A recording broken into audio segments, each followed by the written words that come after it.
Why do we feel anxious, even when nothing is happening? Why do we get startled by silence, our hearts shaken by a single word? And even on quiet days, does a part of our chest quietly feel suffocated? If that anxiety is not real, but a shadow I have created today, I will quietly look into the true nature of this illusion. Within the teachings of the Buddha, do not worry or be afraid. Everything is an illusion. Just do your work. It's still early in the morning. The sunlight quietly falls between the trees, and a soft breeze, like smoke, sweeps through the courtyard. In front of the main hall, a small incense burner had a stick of incense that someone had placed, slowly releasing smoke. As I watched the smoke quietly rising into the sky, I suddenly have this thought: how wonderful it would be if my heart could flow quietly, like that smoke. In one corner of the yard, a monk was sweeping. The bamboo broom sweeps the dust in the yard, and that rustling sound, it feels as if it sweeps away my worries as well. A temple is a space that makes you reflect on your heart without saying a word. Is that why many people come here, sigh, pray silently, and then leave? One day, a devotee came to the Buddha and asked, "Buddha, I have been feeling anxious for no reason lately. Even though nothing is happening, I wake up with my heart racing. I am scared of the future, and I get hurt by even a single word from others. Why is my heart so weak?" The Buddha quietly nodded and said this: "Do not be afraid, do not worry. What shakes your heart is not reality, but an illusion. We often feel anxious thinking that something might go wrong, worrying about whether my child will grow up safely, whether their studies will be okay, and whether this path is the right one. Although I don't say it out loud, I always live with the fear of what if inside me. The same goes for worries about money. Right now, I'm managing to get by somehow, but will I be able to handle things next month or the month after that? When I'm alone at night, my thoughts only grow stronger. The same goes for relationships. The wounds inflicted by people may seem forgotten on the surface, but in a corner of my heart, hatred and fear are still tangled together. Thus, while we seem to live our days normally on the outside, waves of unending worries are crashing in our hearts. However, the Buddha spoke about all those worries. In this way, worries and fears are illusions created by the mind. The past has already passed.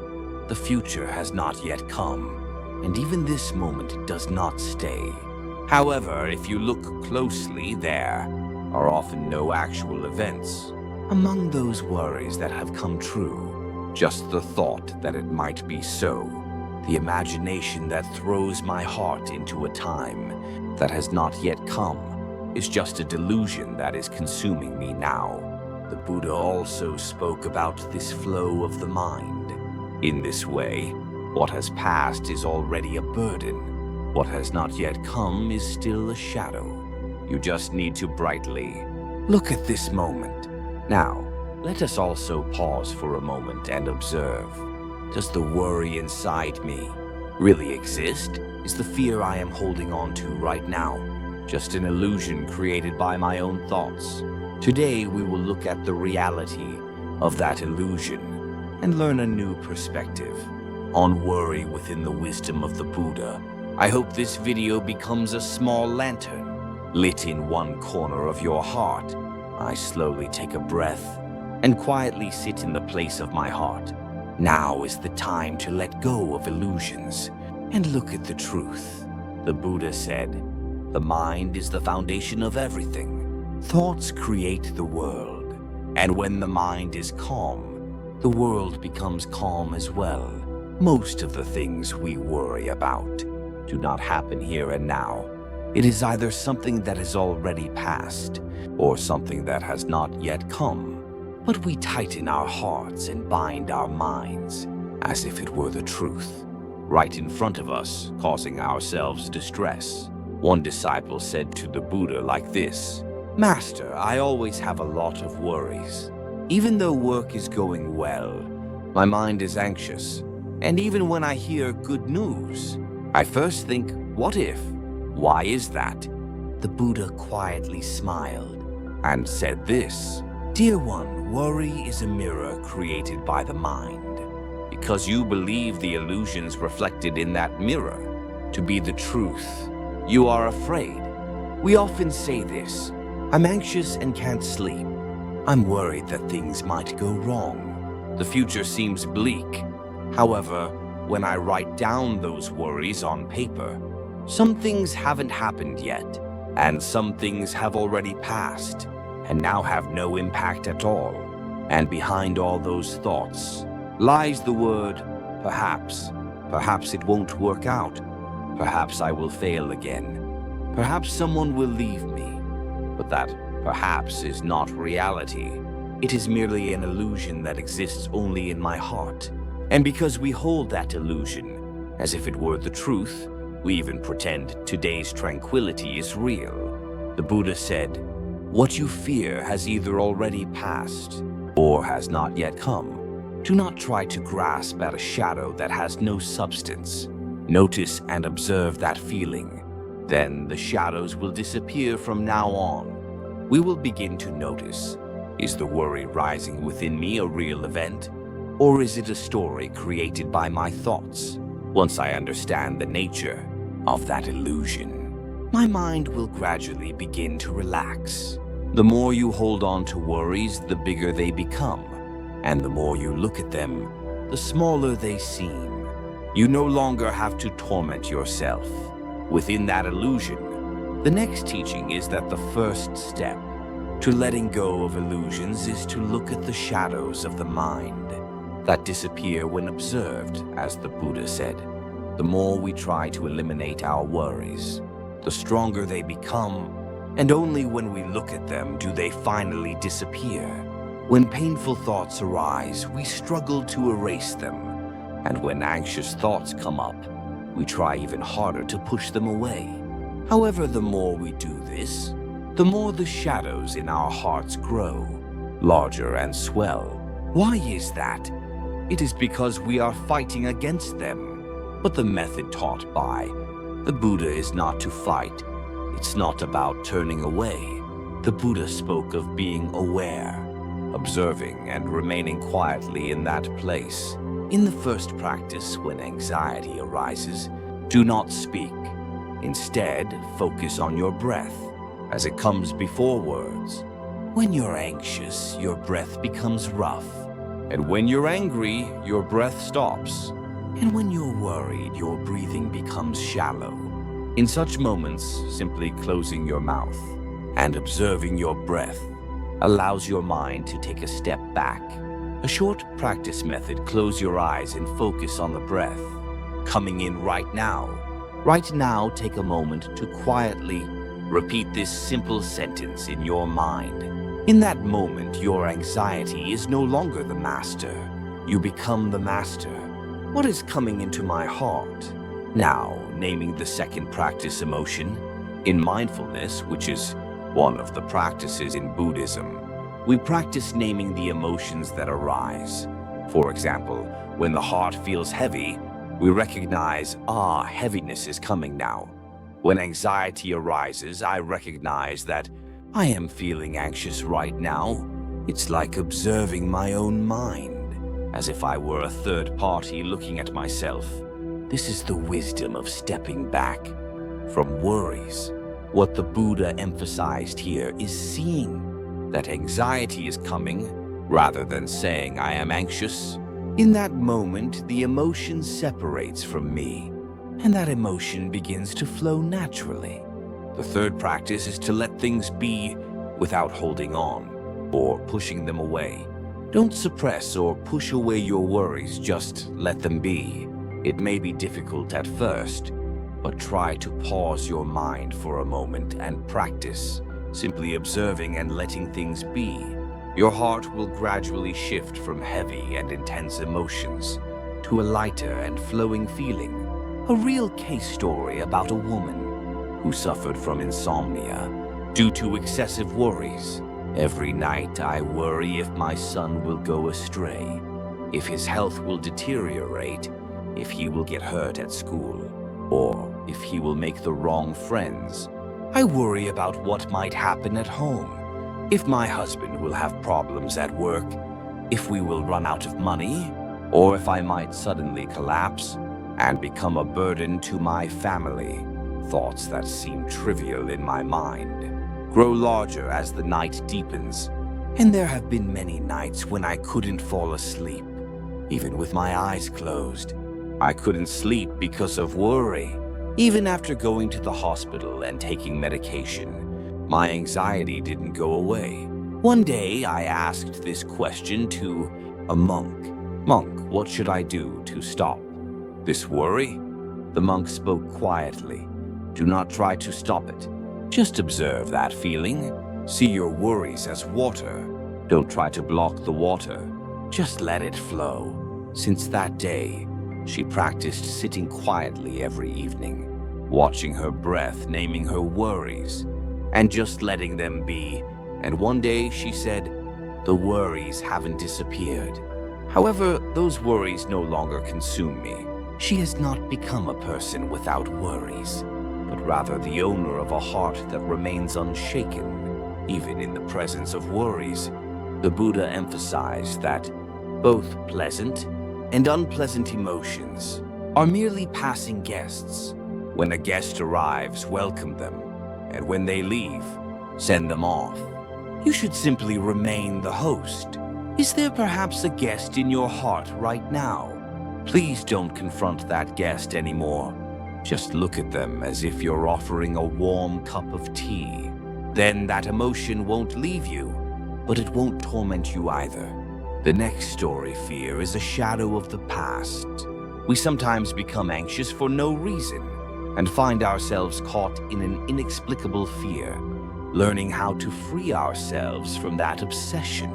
It feels like something bad is about to happen, that people will leave me, and my heart quietly crumbles at the thought of making mistakes or failing again. However, if you look closely, you'll find that this fear often isn't born from the present moment, but rather flows in from shadows of the past. The Buddha spoke, "Do not dwell in the past, do not seek the future, and do not cling to the present mind. When the mind becomes calm, you will be free from suffering now." We begin to understand little by little. The Buddha has left behind words of wisdom and answers in various scriptures about the structure of the mind, indicating that the worries weighing heavily on my heart right now are not real but mere illusions. Everything originates from the mind, and when the mind is pure, both speech and actions become clear as well. Worries and fears do not come from the outside, but are images created by the new sutras of my own heart. It is the teaching that when I become calm, the world also becomes calm. The foolish worry about things that have not yet happened, but the wise dissolve even the pain in front of them with wisdom. Worries trapped in an uncertain future can make you lose even the happiness of the present. It is a teaching that I must protect my heart in this very moment. Without a place to stay, the heart will express itself. When the heart remains, it becomes troubled. But when it flows freely, it becomes calm. Worries and concerns ultimately remain within me because my heart clings to them. All conditioned phenomena are like dreams, like bubbles, like shadows, and like dew and lightning. Therefore, one should see them as such. The worries, anxieties, and fears that I hold onto right now are ultimately just formless flows, knowing that it is like a dream, and a shadow brings peace to the heart. The heart creates the world, and if that heart is pure, the world becomes pure as well. The worry-filled heart creates darkness, while a compassionate and bright heart changes the direction of life. This is the great wisdom's teaching. All suffering of sentient beings arises from the mind, and when we turn our gaze back to the mind, the door to liberation opens. The essence of practice is contained here. Do not try to eliminate worries, but simply observe that mind. It seems that all the scriptures containing the Buddha's teachings are conveying this message. Suffering is not something external. It can disappear or linger, depending on how we perceive it. The Buddha taught us the wisdom of observing our worries and letting them go, rather than trying to eliminate them. There was a disciple. He had made a big mistake in the past and had memories of being criticized by others because of it. Since then, he had been living in fear, always shrinking back and even afraid to meet someone's gaze. He asked the Buddha, "Master, I haven't done anything wrong now, but I keep trembling when I stand in front of people. My heart races and my mind is unsettled. Why is my heart still so anxious?" The Buddha spoke quietly. "You are still holding on to the you from back then. You have already changed, but your heart remains stuck in the shadows of that day. A person's memories do not fade away. However, the way we look at that memory can be changed. The words we said in the past, the failures we experienced, and the wounds we didn't want to face, none of those can harm the present me anymore. But the one who keeps repeating that to the present me is none other than myself." Why does the past become a source of fear in the present? Experiences of failure, hurtful relationships, words I said, actions I couldn't take, all of these past events nurture my current anxious imagination. I'm afraid of failing again, like before, of getting hurt again, of being left alone again. In that word, another, we confine ourselves and live. But the Buddha said, a single arrow may hurt the body, but the mind that repeatedly recalls that arrow will torment you forever.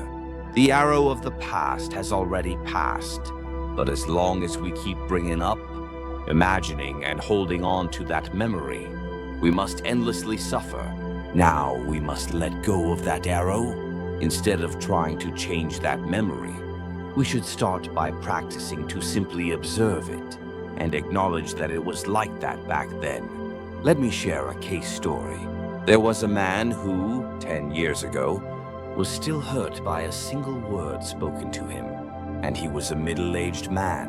After being dismissed at his workplace, in the past, he found it difficult to speak up anywhere and to make eye contact with others.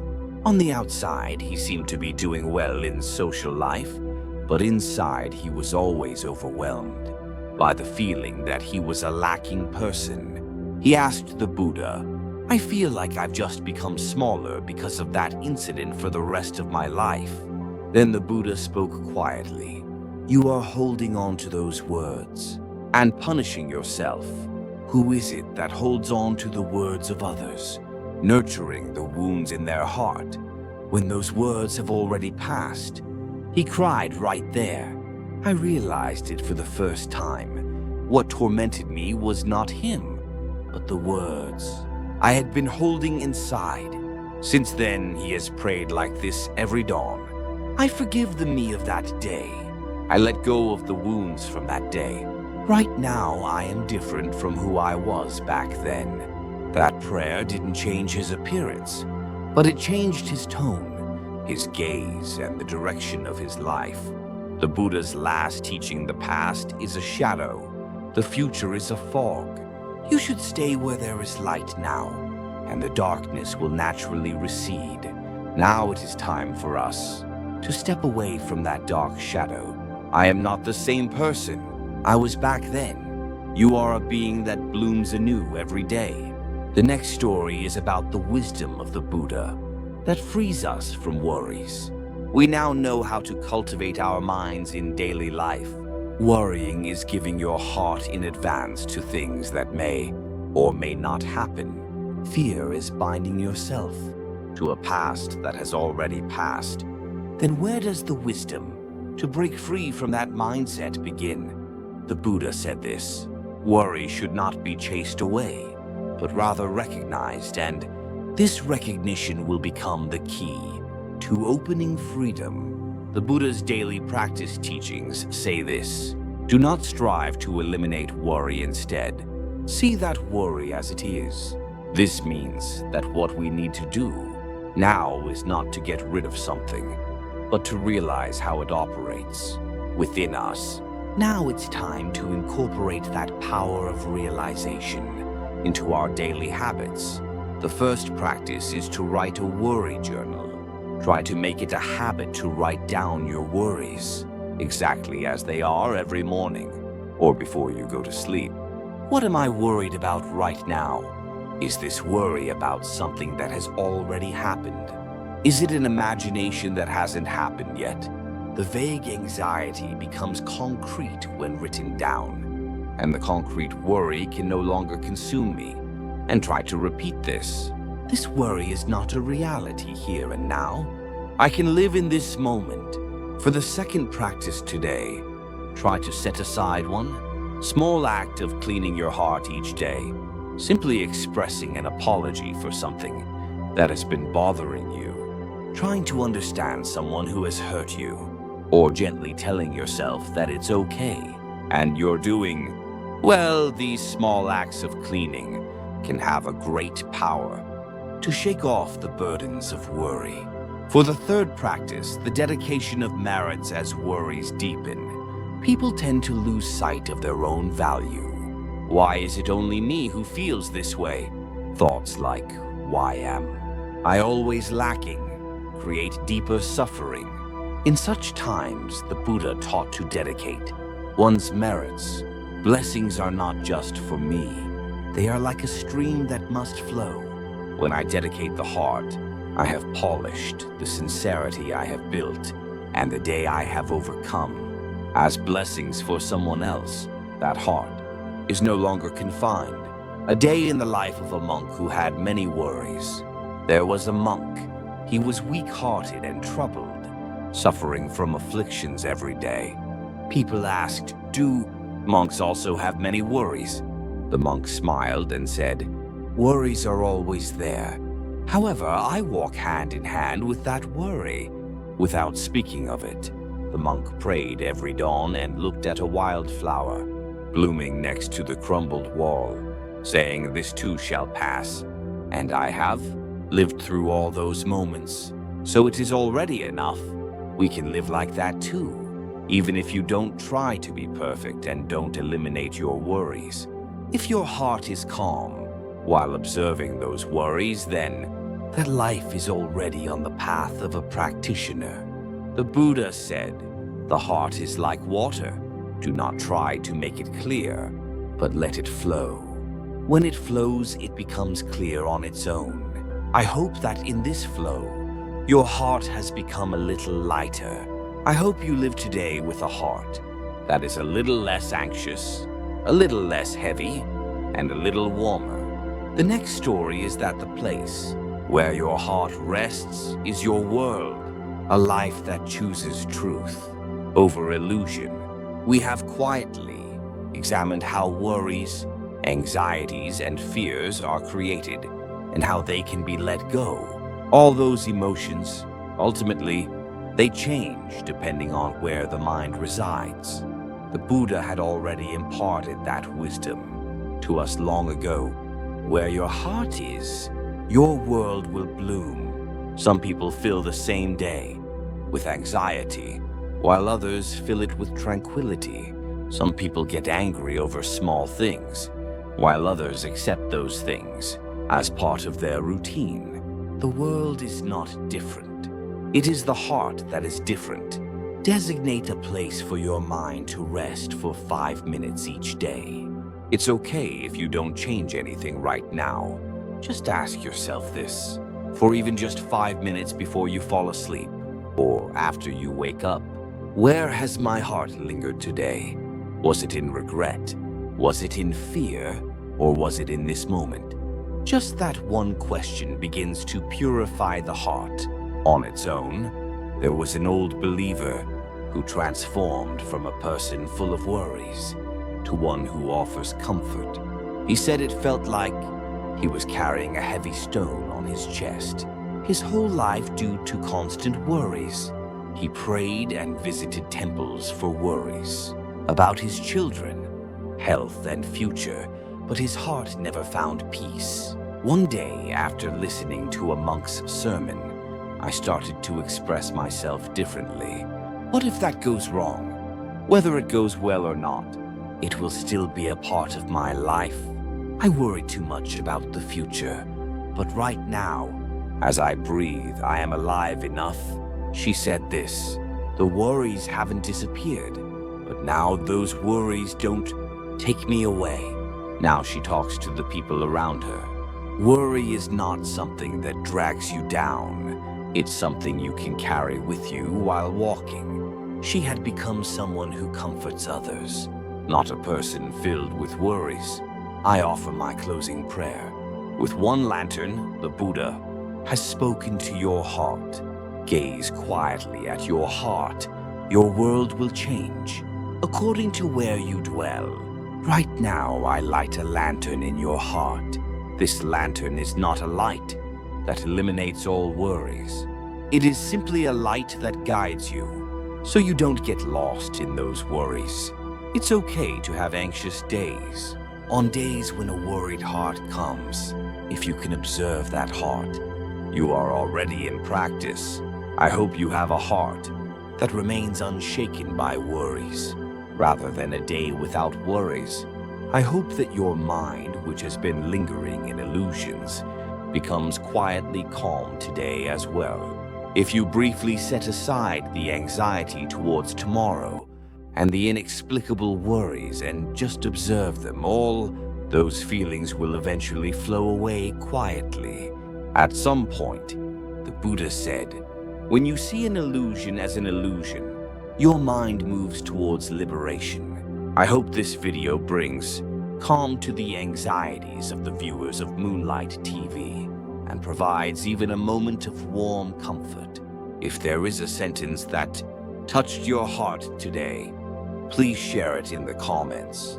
Your line might light up another person's night. In this world full of worries, I hope this place can be a quiet refuge where you can lay down your heart. Namo Amitabha Avalokiteshvara.